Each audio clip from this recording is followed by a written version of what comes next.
Hola, en este episodio vamos a presentar lo que es una virtual persona, en particular para enfermedad fibroquística.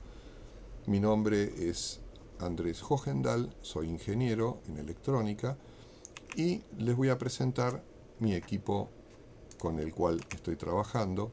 El equipo es José Ignacio Berbesí, ingeniero en sistemas, el doctor José Luis Hipólito, médico cardiólogo bastante reconocido, y quien les habla, Andrés Hohendahl. Les voy a presentar un poquitito una introducción histórica de todo esto. La historia es que las personas querían comunicarse entre sí mediante sistemas de texto que se inventaron con los celulares. Surgieron los SMS, después aparecieron las redes sociales, WhatsApp, Telegram, y con el tiempo las personas empezaron a intrigar y dijeron, bueno, quiero empezar a conversar con las máquinas. Bueno, surgieron los chatbots, yo los llamo pelotubots, porque esencialmente son sistemas de opciones bastante tontos, y después los smart speakers que logran responder una sola de cosas específicamente. Uno no puede tener una conversación abierta con Alexa, ni Siri, ni mucho menos, pero entienden bastante y los modelos de lenguaje realmente están ayudando. Pero algo realmente faltaba. Entonces voy a comenzar con una frase que es bastante conocida, se la robé a Arthur Clarke, y es que toda la tecnología que es lo suficientemente avanzada, uno no la puede distinguir de la magia. O sea, la magia es aquello que te sorprende que no pensaste que iba a ocurrir. Entonces, una virtual persona para, para nosotros es como magia. Expande los límites del accionar del médico, ya vamos a ver cómo, en tiempo y espacio. Va a ejecutar órdenes previamente definidas por el médico, decisiones inteligentes, instruidas mediante DDL. DDL es Dialogue Description Language, y es un mecanismo que hemos inventado nosotros en nuestra compañía, en esta startup, por el cual nosotros podemos instruir a una virtual persona para que haga lo que dice el médico, lo que dice el paciente y coordine con ellos. Y a su vez actúa predictivamente ante situaciones adversas para predecir exacerbaciones. Es decir, lo que nosotros creemos es que una virtual persona es todo aquello que el médico no tuvo posibilidad de hacer, porque uno no se puede dividir en 500 personas y acompañar a cada paciente a su casa, preguntarle cómo se siente todos los días. Entonces, de alguna manera, nosotros lo que hicimos es creamos una persona virtual que se comunica por un canal sencillo, bastante común de usar, que son los canales de chat, y conversa tanto con el médico como con el paciente. Y ahora vamos a ver un poquitito cómo es eso. Entonces, les cuento que hay dos virtual personas, que en realidad es la misma, sino que es una persona que tiene una doble personalidad. Y esta doble personalidad es una cara que habla con el médico y la otra cara que habla con el paciente. Cuando habla con el paciente, entiende al paciente, ejecuta las órdenes del médico y después va y le alcahuetea al médico lo que le está diciendo el paciente cuando la cosa reviste de alguna gravedad. Entonces, de alguna manera, el médico entabla un diálogo por chat con la virtual persona para cargar determinados datos que ya vamos a ver, y por otro lado el paciente entabla una conversación que también vamos a ver más adelante. Y estas virtual personas son un mismo sistema en el cual está conversando ambas personas. Vamos a analizar cómo funciona una virtual persona. La virtual persona médica, no quiero entrar en detalles muy escabrosos, sino que complicado. El sistema le permite cargar en forma muy sencilla todos los datos clínicos, el tratamiento, los resultados de laboratorio, esencialmente una microhistoria clínica de ese paciente alrededor de su patología, que en este caso es la enfermedad fibroquística. Y al mismo tiempo, el sistema va a reportarle al médico distintas informaciones que le son útiles: reportes de adherencia, eventos adversos, señales de alarma y el estado y la evolución de los pacientes, del paciente. Por otro lado, la virtual persona paciente, que es la otra cara de esta virtual persona, va a decirle al paciente los recordatorios de toma de medicación o de tratamiento, los estímulos para mejorar la adherencia, diciéndole, bueno, va con algún, ya vamos a ver, algo lúdico, a través de juegos, etcétera. Le va a administrar cuestionarios, a su vez le va a hacer preguntas abiertas, va a recibir preguntas abiertas, y al mismo tiempo le va a resolver las respuestas del paciente, y todo eso de alguna manera termina dentro de la cabeza, el cerebro de la virtual persona paciente, teniendo el monitoreo de todo minuto a minuto, hora por hora, las 24 horas. Vamos a analizar cómo esta virtual persona interviene de alguna forma en un día cualquiera. Por ejemplo, a las 9 de la mañana le hace el recordatorio, entonces le aparece un mensaje que le dice una serie de cosas. Pasan una cierta cantidad de horas sin novedad y a las 21 horas esos turnos son previamente negociados con el paciente. Cuando el sistema arranca, negocia con el paciente a qué hora querés que te avise, a qué hora querés que te pregunte. Es una persona, habla como una persona. Entonces, le confirma las tareas y le pregunta, ¿hiciste las tareas que te dije esta mañana? Sí, no. Si le contesta que no, le empieza a preguntar los motivos y trata de ahondar en los motivos para poder descubrir por la falta de adherencia por qué es. Porque no le gusta el medicamento, porque es ácido, porque le da fiaca, porque vaya a saber las cosas que le pasan al paciente. Y si tomó la medicación, igualmente luego le va a preguntar su estado de salud. Y le va a hacer esas preguntas que el médico le haría si estuviera con el paciente. Esencialmente lo que hicimos es decirle a los médicos, ¿qué le preguntarías a tu paciente? Bueno, esas son las preguntas que el médico, que la virtual persona le va a hacer al paciente y le va a recibir una respuesta casi abierta. Entonces vamos a ver ahora un ejemplo de cómo la virtual persona va a interactuar con un paciente. Esto es un videíto grabado en una PC con un sistema que simula todo esto. Esto funciona en el celular del paciente. Acá está toda la indicación de lo que tiene que hacer la persona. Todos los días le va a decir esto a una cierta hora. Le va a preguntar si tiene algún comentario. El sistema le dice no, gracias. Perfecto. Entonces el sistema queda pendiente.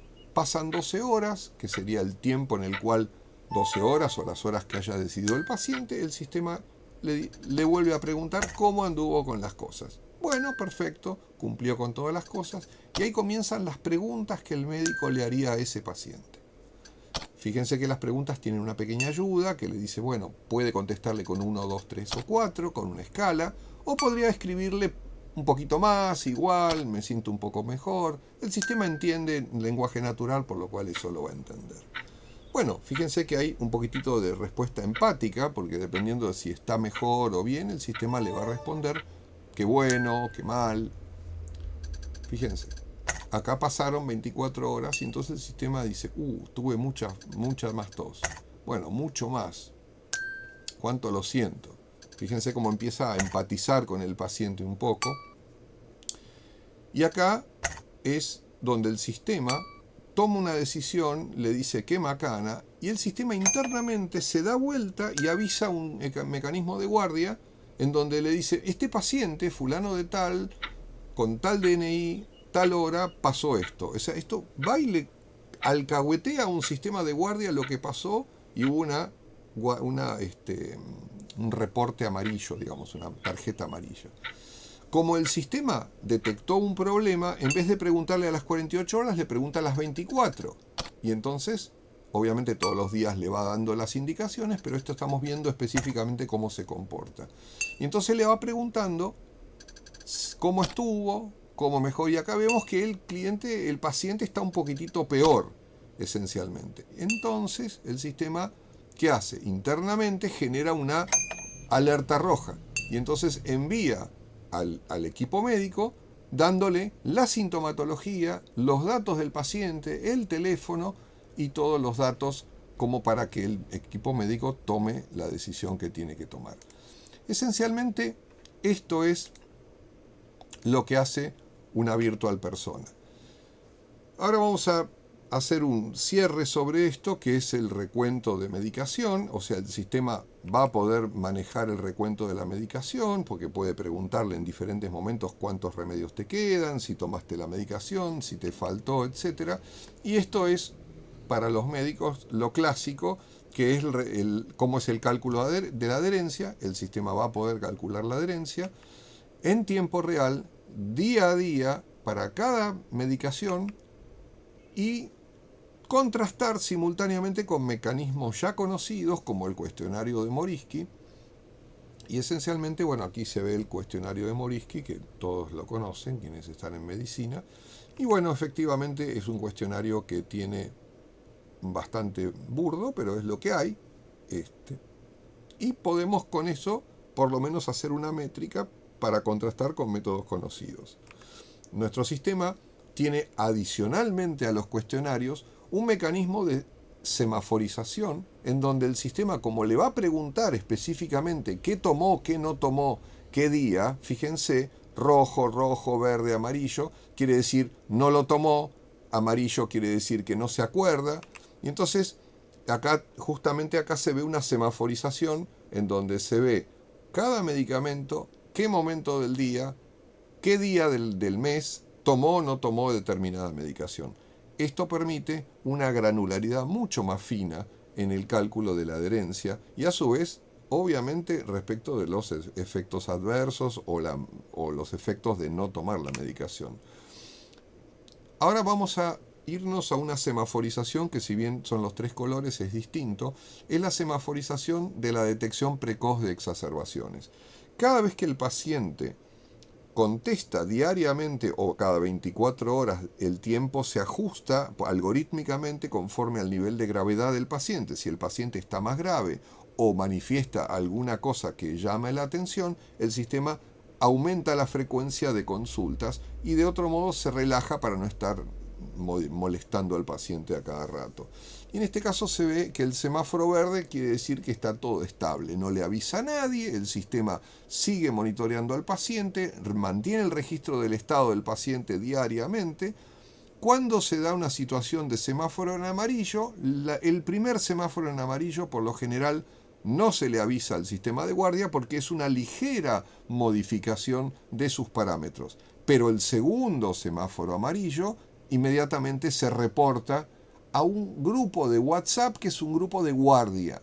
Entonces ese grupo de WhatsApp es el que recibe los reportes de los pacientes cuando hay una situación de alerta.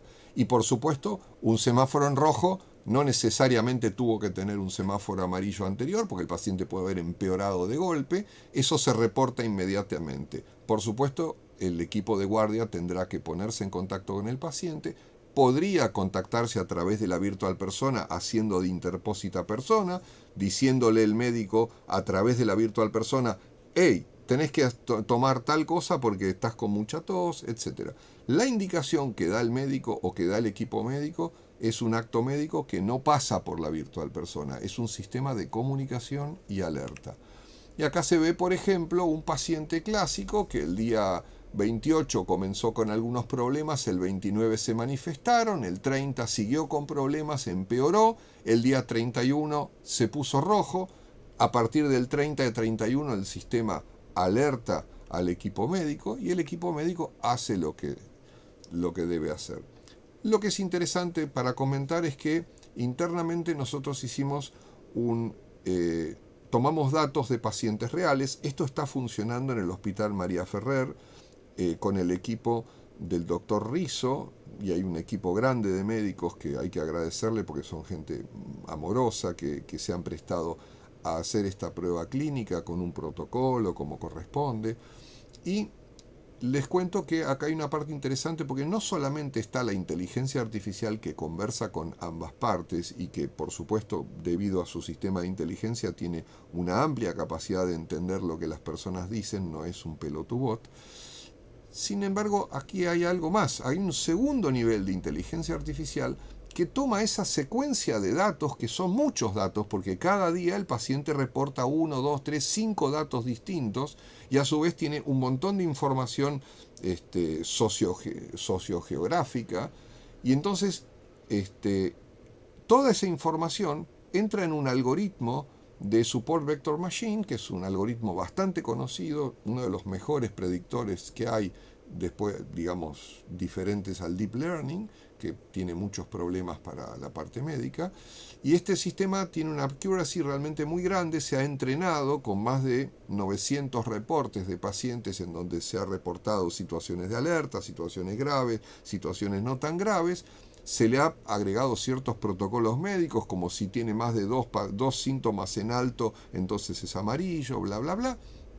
Y esencialmente este sistema permitió que haga la semaforización en forma automática. O sea, esto es muchísimo más complejo que un triage típico de hacer 4 preguntas y ver si contestó 3 de 4 en positivo, decirle que bueno, y entonces llamamos a la guardia. Esto es un sistema que permite medir con un nivel de granularidad inusitado la salud de un paciente día tras día en forma automática y solamente reportar cuando cuando las papas pelan de alguna manera o hay que sacar las papas del horno.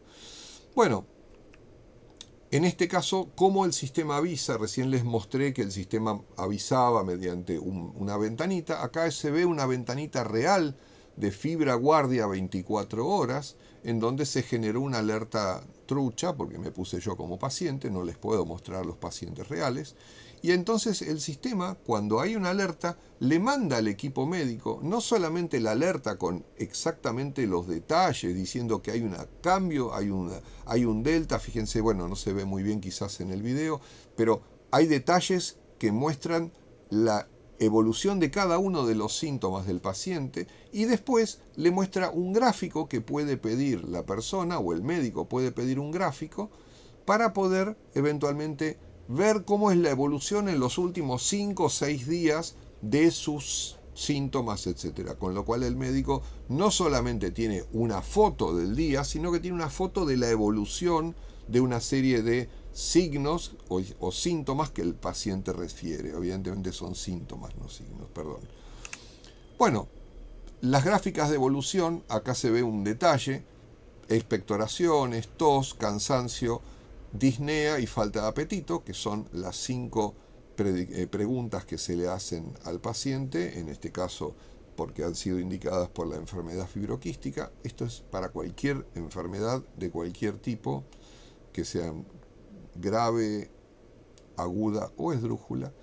Y bueno, y entonces aquí tenemos los ejemplos típicos que se podrían graficar a partir de tener una adherencia mes a mes, día a día, con un nivel de granularidad y que pueden estar contrastados con el algoritmo, digamos, con el algoritmo clásico del cuestionario de Morisky.